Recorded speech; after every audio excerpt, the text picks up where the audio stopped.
እነዚህን 7 ምልክቶች ራሳችሁ ላይ ካያችሁ ያለምንም ጥርጥር ማትሪክን ታርፋላችሁ። ማትሪክን ከማለፌ በፊት ማለፌን የሚያሳዩ አንዳንድ ምልክቶችን ራሴ ላይ መለከት ነበር እና እነዚህን ምልክቶች ሳይ እንኳን ማለፍ ቀርቶ እንደምወድቅና ለማትሪክ በቂ ዝግጅት እንዳላደረኩ ነበር የሚሰማኝ። ውጤት ከወጣና ማለፌን ካረጋገጥኩ በኋላ ግን የሆነ ነገር ተረዳው።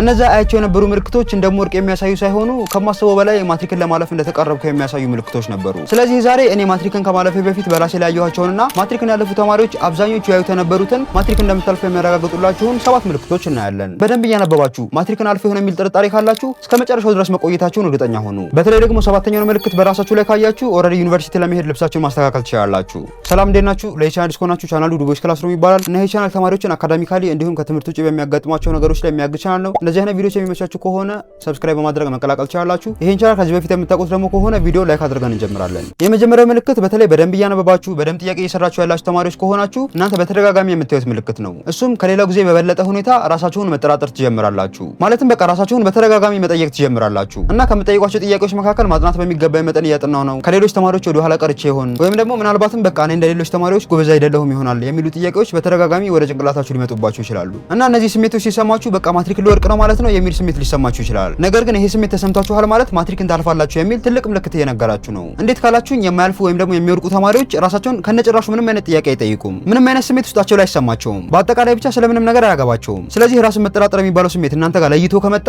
ስለ ውጤታችሁ ከሚገባው በላይ ኬር ስለምታደርጉለት ወይም ደግሞ ስለምትጨነቁለት ነው። ይሄ ማለት ምን ማለት መሰላችሁ? ለራሳችሁ ያላችሁ ግምት ከፍ ብሏል፣ እንዲሁም ፈተናው ምን ያክል ከባድ ሊሆን እንደሚችል ተረድታችሁታል ማለት ነው። ስለዚህ ራሳችሁን መጠራጠር ስትጀምሩ ወድቃለሁ ብላችሁ መጨነቅ የለባችሁም። ከዛ ይልቅ ለካ ስለ ውጤቴ ስለምጨነቅ ነው እንደዚህ አይነት ስሜት የሚሰማኝ ብላችሁ ማወቅና ጠንክራችሁ ጥናታችሁን መቀጠል ያለባችሁ። እና እንደነገርኳችሁ 7ኛ ላይ የምናየው ምልክት ማትሪክ እንደምታልፉ ከሚያረጋግጡላችሁ ምልክቶች መካከል ትልቁ ምልክት ነው። ስለዚህ እስከ 7ኛው ድረስ መቆየታችሁን እርግጠኛ ሁኑ። ቀጣዩ ምልክት ደግሞ ብዙ ተማሪዎች እያጠና ያለሁበት መንገድ ልክ አይደለም ብለው እንዲያስቡ የሚያደርጋቸው ምልክት ነው። እሱም ምንድነው? ማጥናት ከመቅለል ይልቅ እየከበዳችሁ ይሄዳል። እና የሚገርማችሁ ለማትሪክ በመዘጋጅበት ወቅት ማለት ይሄ ስሜት ሲሰማኝ ማጥናት እንደዚህ የሚከብደኝ ከሆነ እንዴት አድርጌ ነው ማትሪክ ማለፍ የምችለው የሚል ስሜት ብዙ ጊዜ ይሰማኝ ነበረ። በዚህ ሙሉ በሙሉ ለማቆም ያሰብኩባቸው በጣም ብዙ ጊዜያቶች ነበሩ። እና እናንተም እዚህ ስቴጅ ላይ ስትደርሱ ወይም ደግሞ ይህንን ምልክት በምታዩበት ሰዓት ጥናት በጣም እየከበዳችሁ የሚሄድበት ሰዓት ነው። ምናልባትም አንድን ቻፕተር ብቻ መጨረስ በጣም ዳገት ሊሆንባችሁ ይችላል እና እንደውም አንዳንድ ኮንሰፕቶችን ደጋግማችሁ አንብባችኋቸው እንኳን ላይገባችሁ ይችላሉ። ወይም ብቻ በአጠቃላይ የሆነን ኮንሰፕት ለመረዳት በጣም ረጅም ሰዓት ሊወስድባችሁ ይችላል። እና በዚህ ሰዓት ማለት ይሄ ስሜት የተሰማቸው ብዙ ተማሪዎች የሚያስቡት በፊት ኮንዶም የተሻለ ስራ ነበረ፣ አሁን ለምንድን ነው እንደዚህ የማሆነው ብለው ጭንቀት ውስጥ ይገባሉ። ይሄ ስሜት እንዲሰማቸው የሚያደርጋችሁ ምክንያት እውነታ ግን ከዚህ ፍጹም ተቃራኒ ነው። ጥናቱ እየከበዳችሁ የሚሄደው ከድሮ በተሻለ ሁኔታ መረዳት እየጀመራችሁ ስለሆነ ነው። ማለት ምናልባትም ከዛ በፊት በቃ ዝም ብላችሁ በቃላችሁ ለመሸምደድ ወይም ደግሞ ገረፍ ገረፍ እያነበባችሁ ነበረ። አሁን ግን ስታጠኑ አንዱን ኮንሰፕት ከአንዱ ኮንሰፕት ጋር እያገናኛችሁ ለማጥናት እየሞከራችሁ ነው። እንዲሁም እያንዳንዱን ኮንሰፕት በጥልቀት ምን ለማለት እንደፈለገ ለመረዳት እየሞከራችሁ ነው ማለት ነው። የሚገርማችሁ ማትሪክ ደግሞ እንደማንኛውም ፈተና ገረፍ ገረፍ አድርጎ ያነበበ ተማሪ ወይም ደግሞ የሸመደደ ተማሪ አይደለም የሚሰራው። ይልቁንስ የማትሪክ ጥያቄዎች ሲወጡ የትንም ያክል ብትሸመድዱ ኮንሰፕቱን በትክክል ካልተረዳችሁት በስተቀር እንዳትመለሻቸው ተደርገው ነው ጥያቄዎች የሚወጡት ወይም ደግሞ የሚዘጋጁት ማለት ነው። ስለዚህ ይሄንን ምልክት ስታዩ ወይም ደግሞ ጥናት ከመቅለል ይልቅ እየከበዳችሁ እንደሆነ እየመጣ ካስተዋላችሁ ከዚህ በፊት የነበራችሁን ጥረት በእጥፍ ጨምራችሁ ነው መቀጠል ያለባችሁ። ግን ደግሞ ይሄ ሲባል ራሳችሁን ከመጠን በላይ አጨናንቁት ማለትም አይደለም። ቀጣዩ ምልክት ደግሞ ዲስትራክሽኖች እንደ ድሮ ያስደስቷችሁም እና ዲስትራክሽኖች የሚባሉት በዋናነት ሶሻል ሚዲያ ማለትም እንደ ቲክቶክ፣ ኢንስታግራም፣ ዩቲዩብ የመሳሰሉት ናቸው። እና ዲስትራክሽኖች እንደ ድሮ ያስደስቷችሁም ሲባል ሶሻል ሚዲያ መጠቀም ሙሉ በሙሉ ታቆማላችሁ ማለት አይደለም። መጠቀም ትጠቀማላችሁ እኮ፣ ነገር ግን እንደ ድሮ ረጅም ሰዓት ደስ እያላችሁ አታዩም። ማለት ለምሳሌ ቲክቶክ ላይ ትገባላችሁ፣ ከዛ ስክሮል እያደረጋችሁ ቪዲዮችን ታያላችሁ፣ ወይም ደግሞ በዛ ሰዓት ላይ ማጥናት እንዳለባችሁ እያወቃችሁ ከጓደኛችሁ ጋር ሆናችሁ ጊዜያችሁ ልታባክኑ ትችላላችሁ። ከዛ ግን ያንን በማድረጋችሁ እንደ ድሮ ደስ አይላችሁም። ማለት አይምሯችሁ ትክክል ያልሆነ ነገር እየሰራችሁ እንደሆነ በተደጋጋሚ ይነግራችኋል። ከዛ ደግሞ ከውስጣችሁ የሆነ ድምጽ እንደዚህ ሲላችሁ ትሰማላችሁ። ይሄን ጊዜ እኮ ባጠናበት ይሻለኝ ነበረ፣ ወይም ደግሞ ዩኒቱን እኮ አልጨረስኩም፣ በዚህ ሰዓት እኮ መጨረስ ነበረብኝ፣ ለፈተናው ያለኝ ጊዜ እኮ እያለቀ ነው ብሎ ውስጣችሁ ሲወቅሳችሁ ትሰሙታላችሁ። እና ይሄ የጥፋተኝነት ስሜት ከምታስቡት በላይ ማትሪክን ለማለፋችሁ በጣም ጠቃሚ ነው። ለመሰላችሁ የሚወድቁ ተማሪዎች ማለት ማትሪክን የሚያልፉ ተማሪዎች ዲስትራክሽኖች ሲሆኑ ማለት ለምሳሌ ቲክቶክ ላይ ገብተው ስክሮል ሲያደርጉ ጊዜያቸው እንደፈለጉ ቢያባክኑ ምንም አይመስላቸውም። በቃ ዝም ብለው እንጂ ነው የሚያደርጉት። ባጠና ይሻለኝ ነበር የሚል ጸጸት ከነጭራሹ አይሰማቸውም። እናንተ ግን ማትሪክ እንደምታልፉ ውስጣችሁ ስለሚያውቅ ትንሽ ደቂቃዎችን እንኳን በማይገባ ነገር ስታባክኑ አይምሯችሁ ይወቅሳችኋል። እና ይሄ አይምሯችሁ የሚሰጣችሁ ምልክት ተነስና አጥና፣ በቃ ተነስ ጥያቄዎችን ስራ ማለት አሁን የምታደርጋቸው ነገሮች በኋላ ትደርስበታለህ፣ ምክንያቱም ማትሪክን ለማለፍ የሚያስችል አቅም አለህ እያላችሁ ነው። ወይም ደግሞ በሌላ ቋንቋ ያላችሁ አላማና የምታደርጉት ነገር እየተጋጨ እንደሆነ ሰውነታችሁ የሚሰጣችሁ ምልክት ነው። ስለዚህ ይሄንን ምልክት እንዳያችሁ ስልካችሁን አስቀምጣችሁ ማለት ዲስትራክሽኖችን አስወግዳችሁ ወደ ጥናታችሁ መመለስ ይኖርባችኋል ማለት ነው። ይሄንን ስላችሁ ግን አሁን ማወቅ ያለባችሁ ከነጭራሹ ተጠቀሙ ማለት አይደለም።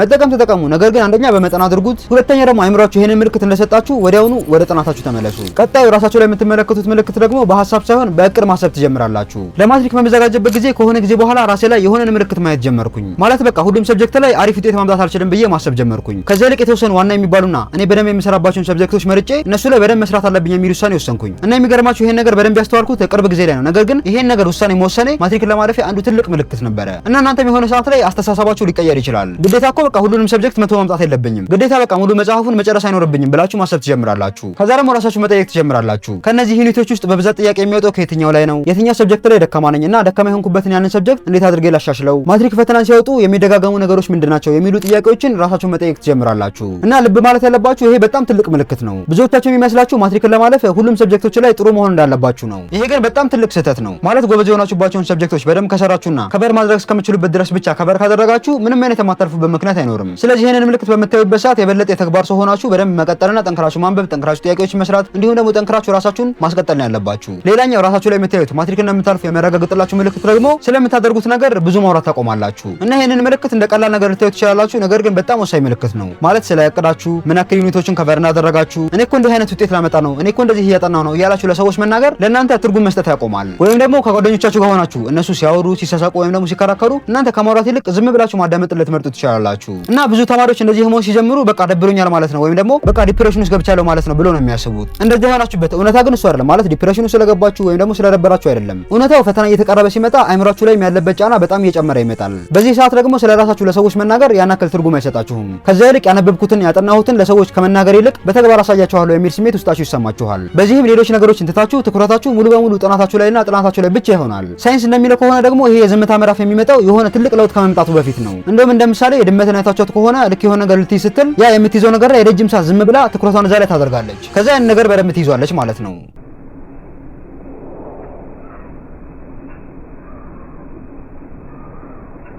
ቀጣዩ ምልክት ደግሞ ብዙዎቻችሁ በተለይ ፈተና እየተቃረበ ሲመጣ ይሰማችኋል፣ ነገር ግን አታስተውሉትም። እሱ ምንድነው? የፍርሃት ስሜት ውስጣችሁ እየተሰማችሁ ነገር ግን ትቀጥላላችሁ። እና ማወቅ ያለባችሁ ፍርሃት በምንም ታሪክ ሊጠፋ አይችልም። ማለት ስለምታመጡት ውጤት ልትጨነቁ ትችላላችሁ። በወርቅስ የሚለው ሐሳብ በተደጋጋሚ ጭንቅላታችሁ ውስጥ ይመላለሳል። በተለይ ደግሞ ቤተሰቤ ከኔ የሚጠብቀው ነገር አለ ብላችሁ በጣም ልትጨነቁ ትችላላችሁ። ልዩነቱ የሚፈጠረው እዚህ ጋር ነው። ማትሪክን የሚያልፉም የሚወርቁም ተማሪዎች ይሄ ስሜት ይሰማቸዋል፣ ማለት የፍርሃት ስሜት ይሰማቸዋል። ነገር ግን ማትሪክን የሚያልፉ ተማሪዎች ፍርሃቱ እንዳለ ሆኖ ቁጭ ብለው ያነባሉ። ለማጥናት ያላችሁ ፍላጎት እየጠፋ እንደሆነ እየታወቃችሁ ግን ታጠናላችሁ። አያችሁ፣ ይሄ ዲሲፕሊን ይባላል። ማትሪክን ለማለፍ ወሳኙ ነገር በራስ መተማመን አለ። ማለት በራስ መተማመን ማትሪክን ለማለፍ ያስፈልጋል። ነገር ግን ወሳኙ ነገር በጫና ውስጥ ሆናችሁ ሳታቋርጡ ኮንሲስተንት ሆናችሁ መቀጠላችሁ ነው። ማለት ልባችሁ እየመታ አታልፉም የሚል ስሜት ውስጣችሁን እየወረደው ከዛ ግን መጽሐፍ ከፍታችሁ አንድ ገጽ እንኳን ካነበባችሁ ፍርሃታችሁን አሸነፋችሁታል ማለት ነው። ይሄ ማለት ደግሞ ማትሪክን ለማለፋችሁ ትልቁ ምልክት ነው። አሁን ደግሞ ወደ መጨረሻውና ማትሪክን ለማለፋችሁ በጣም ወሳኝ ነው ወዳልኳችሁ ምልክት እናልፋለን። እና ምልክቱን ከመናገር በፊት ይሄ ምልክት ማንኛውም ማትሪክን ተፈትኖ ያለፈን ሰው ብትጠይቁት አዎ ይሄ ስሜት እኮ የሆነ ጊዜ ተሰምቶኝ ነበር ይላችኋል። እና ይሄ ስሜት እኔ ራሱ በተደጋጋሚ ይሰማኝ ነበረ። እሱ ምንድነው? ፈተናውን ለመፈተን በበቂ ሁኔታ ዝግጁ እንዳልሆናችሁ ይሰማችኋል። እንዴት መሰላችሁ? ማንኛውም ተማሪ የቱንም ያክል ጎበዝ ቢሆን የቱንም ያህል ጊዜ መጽሐፉን ደጋግሞ ጨርሶት ቢሆን እንኳን ሙሉ በሙሉ ዝግጁ ነኝ ብሎ ማትሪክ ለመፈተን አይገባም። ያ ዝግጁ ነኝ የሚለው ስሜት የሚመጣው ልክ ፈተናውን ጨርሳችሁ ከወጣችሁ በኋላ ነው እንጂ ከመግባታችሁ በፊት በፍጹም ሊሰማችሁ አይችልም። እንደውም ብዙ ያለፉ ተማሪዎች ኦልሞስት ሁሉም ያለፉ ተማሪዎች ጋር ያለ ስሜት ፈተናው እየተቃረበ ሲመጣ ያጠናሁት ነገር እየረሳሁት ነው፣ ኦልሞስት ሁሉም ፈተናው ላይ ሲገባ ያጠናኋቸው ነገሮች ቢጠፉብኝ የሚሉ ፍርሃቶች አጋጥሟቸው ነበረ። እና እኔም በጣም ብዙ ጊዜ ይሄ ራሱ ስሜት ይሰማኝ ነበረ። እና እናንተም ይሄ ስሜት እየተሰማችሁ ከሆነ እመኑኝ ማትሪክን እንደምታልፉ ከሚያረጋግጡላችሁ ምልክቶች መካከል ትልቁ ምልክት ይሄ ነው። ማትሪክን ለማለፍ ሙሉ በሙሉ መዘጋጀት መስፈርት ወይም ደግሞ ሪኳየርመንት አይደለም። መስፈርቱ ምንድነው ካላችሁኝ ሙሉ በሙሉ ልትዘጋጁ እንደማትችሉ አውቃችሁ አሁን ላይ ግን ማድረግ ያለባችሁ ነገር በትክክል ማድረጋችሁ ነው። ስለዚህ ለፈተናው ሙሉ በሙሉ ተዘጋጅቻለሁ የሚል ስሜት እንዲሰማችሁ ከመጠበቅ ይልቅ የቻላችሁት ነገር እያደረጋችሁ ወደፊት ቀጥሉ።